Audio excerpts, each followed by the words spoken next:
Fala pessoal, bora para um assunto agora importante, mas não tanto assim, né, em termos de questões de prova, que são as drenagens profundas, a drenagem profunda ou subterrânea.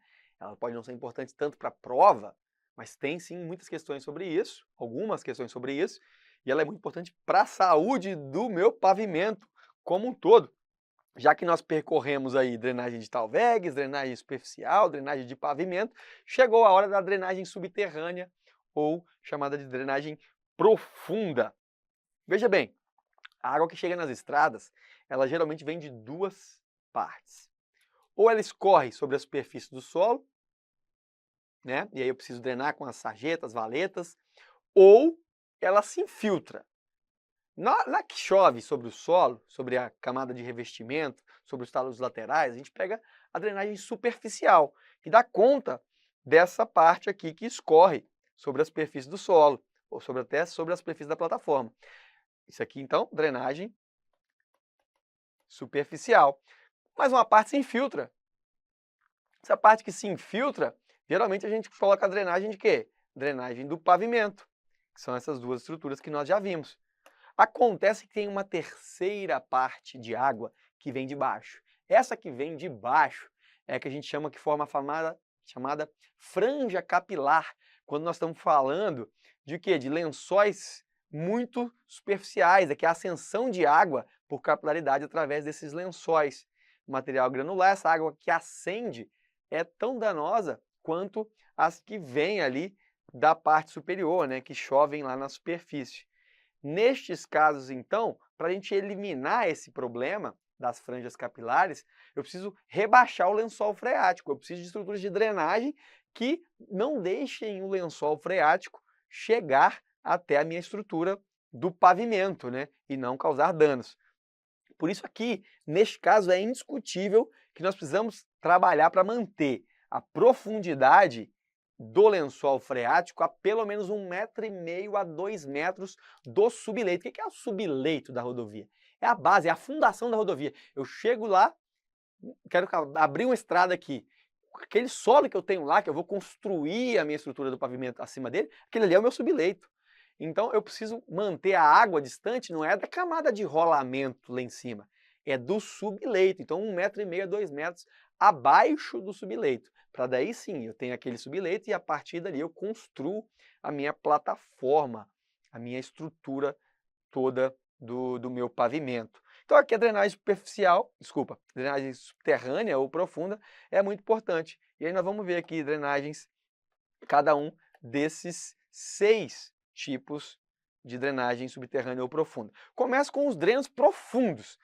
Ao invés de o dreno para drenagem de pavimento, que é aquele dreno raso, longitudinal, o que eu tenho aqui são drenos profundos. Então a ideia é interceptar a água e rebaixar o lençol freático com um dreno que seja mais profundo. Olha, enquanto a água vem, infiltra aqui e vem por ascensão danificar o meu pavimento, quando eu crio dreno profundo, eu coleto essa água e a conduzo longitudinalmente até encontrar uma estrutura para ser lançada.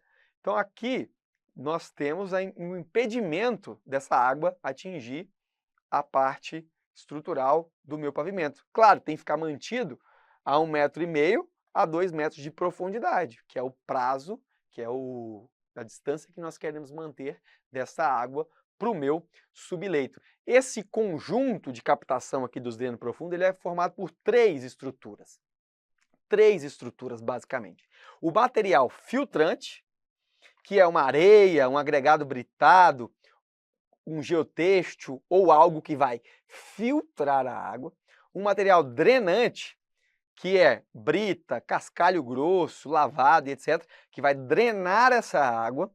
Então, primeiro eu filtro, dreno, e um condutor tubular, que vai o quê? Conduzir essa água. E aí ele pode ser um condutor de concreto, poroso ou perfurado, para a água ascender, né? Então ele tem que ser perfurado na parte superior e aqui uma meia cana na parte inferior. Pode ser cerâmico, pode ser de fibrocimento, plástico, enfim, até mesmo metálico esse condutor. Material filtrante, tem aqui ó, o filtro desse nosso dreno. Depois eu tenho um material drenante, por onde a água vai percolar até atingir o meu tubo dreno, meu condutor tubular. Posso ter aqui, nos casos aqui, a parte superior, um selamento com argila, tá? Isso aqui a gente vê nas especificações de serviço, né, em alguns casos falando sobre esse selo de argila na superfície, embora não esteja no manual do DENIT. Então esses drenos profundos, qual a função do filtrante? Ora, permite o escoamento de água sem carregar finos, ele filtra, como se fosse um filtro mesmo, para evitar a comatação do dreno, para evitar que os finos entrem aqui e façam o que com esse material drenante? Entupa, perca a eficiência. Isso fode com a minha drenagem. Então, o filtrante é para evitar que os finos entram e poluam o meu material drenante, que é o que de fato pega essa água e leva até o meu condutor. Nestes casos é comum ter condutor, mas eu posso ter o que a gente chama de dreno cego. O que é o dreno cego?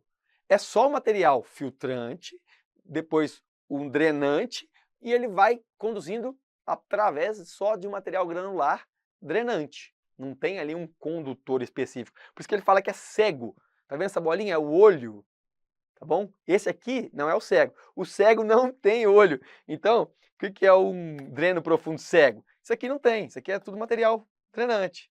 Então aqui eu tenho material filtrante, aqui o material drenante. Se for cego, não tem isso daqui. Só tem o material aqui drenante.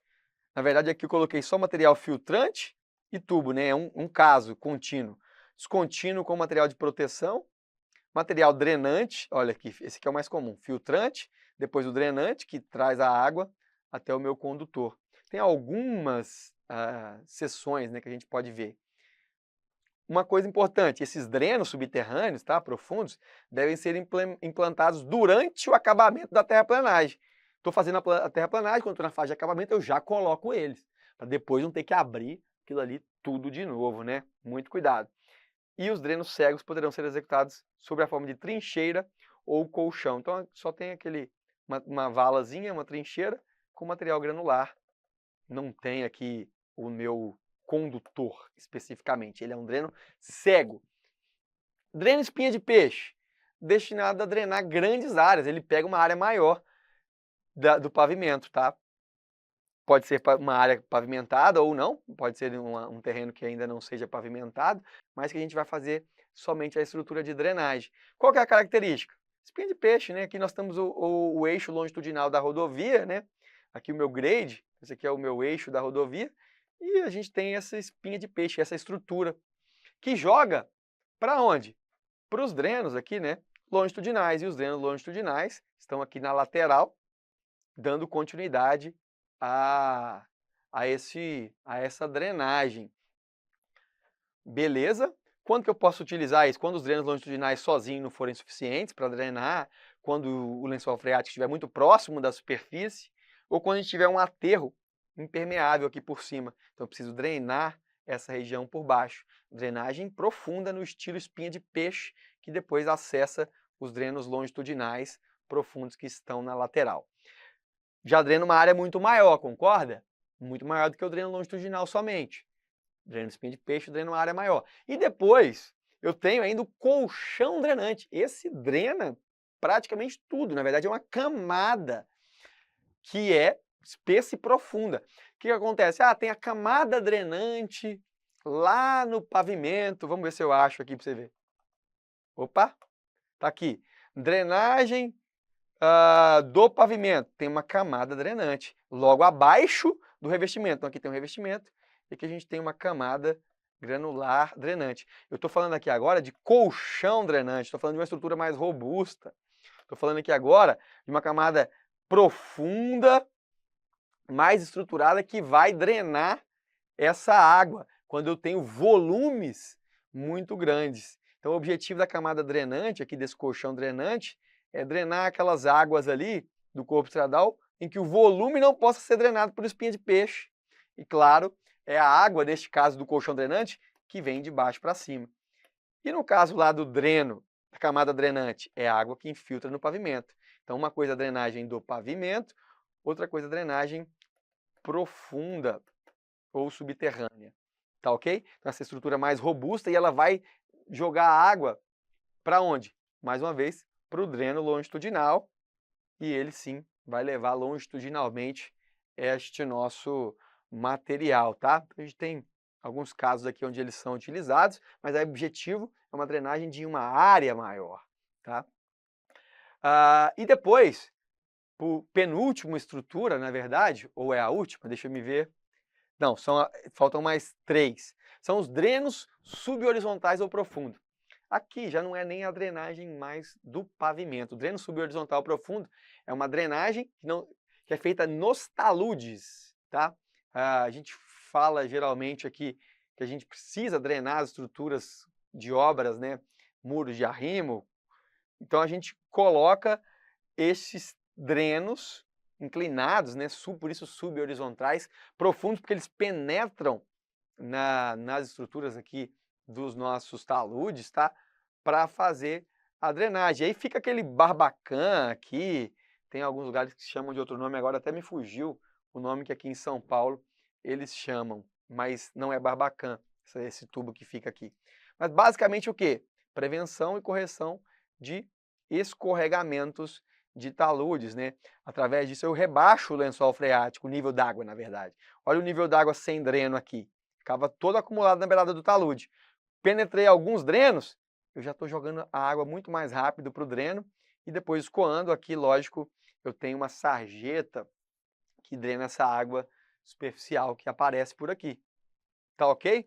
Isso vai aliviar o quê? As estruturas, ele alivia a pressão nos poros do solo e a gente tem aí estruturas mais longevas, tá bom? Mais importante que o alívio de pressão é a mudança na direção do fluxo d'água, orientando a percolação para uma direção que contribui para o aumento da estabilidade. Então eu estou tirando essa água de lá e levando ela para uma nova direção, para uma nova estrutura, e aí sim ela vai ser captada e lançada ali na sarjeta ou em alguma outra estrutura. Maravilha? Temos aqui só umas ilustrações que o próprio manual do DENIT traz. A gente vê aqui a saída do dreno aqui, geralmente a gente chama de barbacã. Valetões laterais, penúltima estrutura agora. Esses valetões laterais, qual é a diferença desses valetões laterais para quando a gente fala de simplesmente sarjeta de corte? Olha, aqui eu tenho um corte, talude de corte, poderia ter aqui o quê? Uma sarjeta de corte que drena a água desse talude e drena a água do pavimento aqui. Poderia ser, só que neste caso é um valetão porque ele é mais profundo e ele vai pegar também água onde? Que vem de baixo para cima e não a água que chove na superfície. A diferença é essa, tá? Só que é uma estrutura mais robusta, uma estrutura maior, tá? Do que o talude de corte. Então, formados a partir do bordo, sendo este valetão constituído de um lado pelo acostamento, do outro pelo próprio talude de corte. Processo designado falso aterro. Muito cuidado porque essa estrada, geralmente, ela vai ficar o quê? Com um acostamento reduzido, perigoso, muitas vezes carros caem desses valetões aqui e dão um baita problema. Só que os valetões laterais, olha, com a região mais planas, eles vão ter a função dupla. Sem dificuldade, visto que pode trabalhar como sarjeta, que é o que eu te falei, sarjeta de corte, e dreno profundo ao mesmo tempo. Então aqui é uma sarjeta de corte mais funda, digamos assim, para pegar não só a água que chove superficialmente, como a água que ascende da franja capilar. E agora, por último, a última estrutura de dreno profundo são os drenos verticais de areia. Esses drenos verticais é uma situação bem peculiar. Veja, eu tenho um solo com um material argiloso, um material que possui baixa permeabilidade. E o que eu faço? Eu vou executar furos verticais penetrando nesse solo. Esse solo ele é muito compressível, mas não permite drenagem. Ele tem baixa permeabilidade. Quando eu instalo esses cilindros de areia, com material bom, de boa graduação, que é uma camada que drena muito bem, e eu faço esse aterro para a estrutura do pavimento, o que acontece? Isso pressiona esse solo, essa água que estava aqui, ela acessa esses drenos, sobe, porque nós estamos colocando peso, né? Então essa água vai subir e ser drenada lateralmente. Então aqui eu estou tirando água deste meu solo, né, reduzindo a poropressão, a pressão neutra, para que eu aumente o quê? A tensão efetiva. Se a gente lembrar que a tensão total é a tensão efetiva mais a poropressão, e o que importa para a gente em termos de adensamento é a tensão efetiva, eu tinha uma tensão total, parte absorvida pelo solo, parte absorvida pela água, porque a gente tem um nível d'água elevado. Agora o que eu quero fazer? Drenar essa estrutura, drenar essa água, para que essa plataforma, que esse aterro ceda. E o objetivo é esse, é reduzir o tempo de drenagem, acelerando o quê? Os recalques, o processo de adensamento. E adensando, consequentemente, eu já melhoro a resistência ao cisalhamento. Aumento ali a pressão, né, tensão efetiva da minha estrutura, dessa forma, apressando o processo de adensamento, e aí depois que eu faço a obra, o que eu vou gerar com isso? Uma diminuição do recalque pós-construção. Entenderam? Aqui, então a gente só faltou destacar que isso aqui é uma camada argilosa, de baixa permeabilidade, que teria problemas de drenagem. Se fosse uma arenosa, quando eu fizesse meu aterro, à medida que eu fosse construindo essa água da areia, já ia sendo drenada naturalmente, porque é um material que filtra e que conduz muito bem, né, a água. Agora, se for um material argiloso, não, aí eu preciso criar essas estruturas que são drenos verticais de areia. Tem outras opções também de dreno, inclusive tem a opção de arrancar toda essa camada fora e fazer uma camada granular ideal. Porém, nem sempre isso vale a pena, tá bom? Nem sempre isso é uma solução boa. Mas existem, em alguns casos, é feito isso. Já que a gente tem aqui o meu subleito, a gente precisa ter de 1,5 metro a 2 metros de distância desse lençol freático até o subleito. Então, às vezes eu coloco aqui, faço uma outra obra de drenagem, substituo esse material aqui por um material não tão compressível e que pode fazer até uma impermeabilização, removendo esse solo. Mas, neste caso aqui, eu quero tentar liberar e adensar esse processo o mais rápido possível para evitar danos à estrutura depois de construída, tá bom? Resolvendo algumas questões. Para a drenagem de vias, são implantados dispositivos para controle de águas superficiais e subsuperficiais e profundas. Nos trechos de terraplanagem em corte, é comum a instalação de dispositivos de drenagem, com o objetivo de coletar as águas do lençol freático. Que dispositivo é esse? Dreno longitudinal profundo, tá? Dispositivo de drenagem com o objetivo de coletar água do lençol freático. Sarjeta não é, dreno raso não é, valeta não é, bueiro de grade não é. O único que tem opção aqui de drenagem profunda acaba sendo letra D. Sobre a drenagem de pavimentos, assinale a alternativa incorreta. Em uma rodovia, as águas podem chegar por escoamento superficial ou por infiltração. Sim, não está errado. Também pode ser por ascensão, mas não está errado. A camada drenante de um revestimento, seja ele asfáltico ou de concreto, normalmente é constituída de material granular, com granulometria adequada, localizada abaixo do revestimento. Camada drenante, lá na drenagem de pavimentos. A finalidade é drenar as águas infiltradas para fora da pista. Maravilha, certo. Os dissipadores de energia têm o objetivo de dissipar a energia do fluxo d'água, reduzindo sua velocidade, podendo ser durante o escoamento ou no deságue para o terreno natural. Maravilha, pode ser aquele contínuo ou localizado. Os drenos profundos têm como objetivo principal interceptar o fluxo de água subterrânea através do rebaixamento do lençol freático, impedindo de atingir o subleito. Maravilha, os profundos é água de baixo para cima. Os drenos espinha de peixe são destinados à drenagem de pequenas áreas, podendo ser pavimentadas ou não. Na verdade, grandes áreas, né? Só perde para o colchão drenante. Mas são áreas maiores onde só os drenos profundos, longitudinais profundos, não dariam conta. O manual de drenagem do DENIT prevê estrutura de drenagem de diversos tipos, de transposição de talvegs, superficial, do pavimento, profunda e de travessia urbana. Um exemplo de drenagem profunda ou subterrânea usado em conjunto com bermas estabilizadoras, com o objetivo de facilitar o pré-adensamento dos solos moles, cuja remoção do corpo estradal seria economicamente inviável, é o emprego de drenos verticais de areia. Substituir o solo seria prejudicial, então eu acelero o processo de adensamento através desses drenos. Durante a construção de uma estrada, caso a camada do subleito seja atingida por um lençol freático, será recomendada a utilização de drenos subterrâneos, drenos profundos, ou a execução de uma camada drenante de areia e brita, de modo a interceptar e promover o fluxo d'água do subsolo, protegendo assim as demais camadas do pavimento. Sim, maravilha, corretíssimo.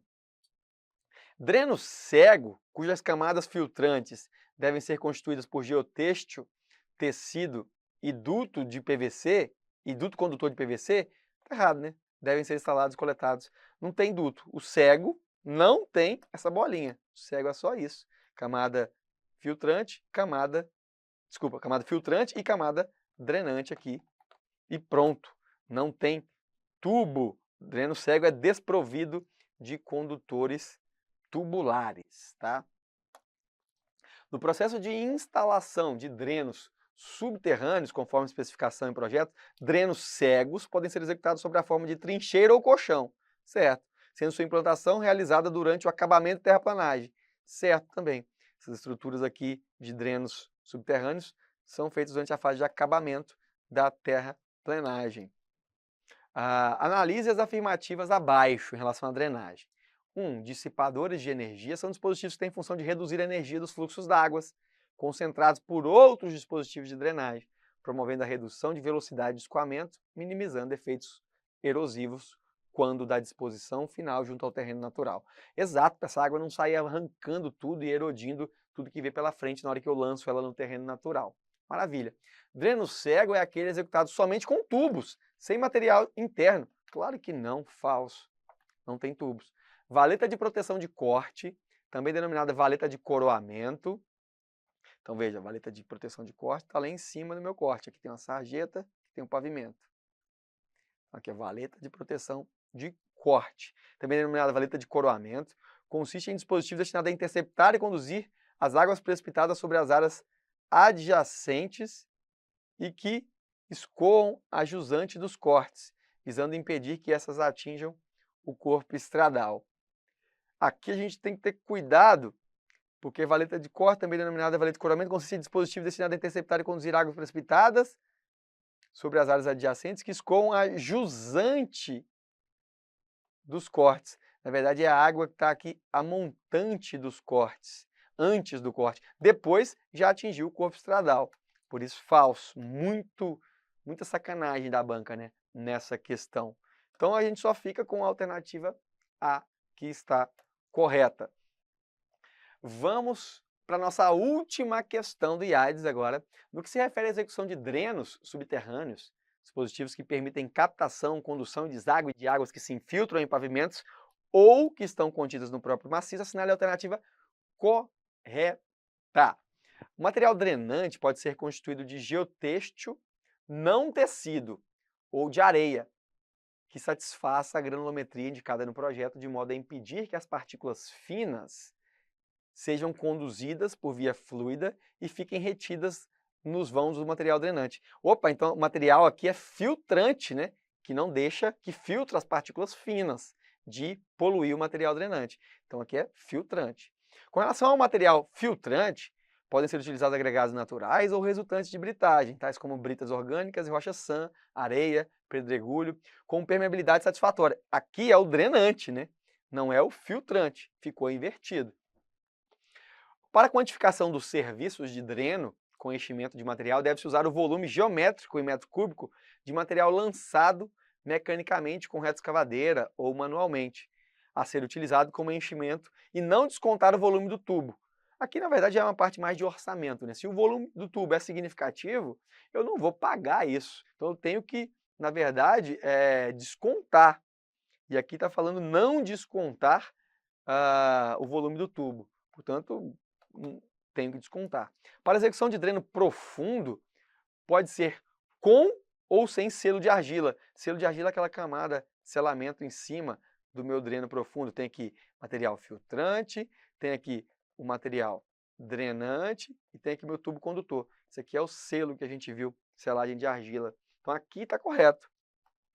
E por último, o dreno cego é constituído de cava, material de enchimento e condutores tubulares. Óbvio que não tem condutor em dreno cego. E assim a gente encerra essa nossa aula de drenagem. Um grande abraço para vocês, espero que tenham aprendido e até a próxima. Sem vacilar, bora estudar!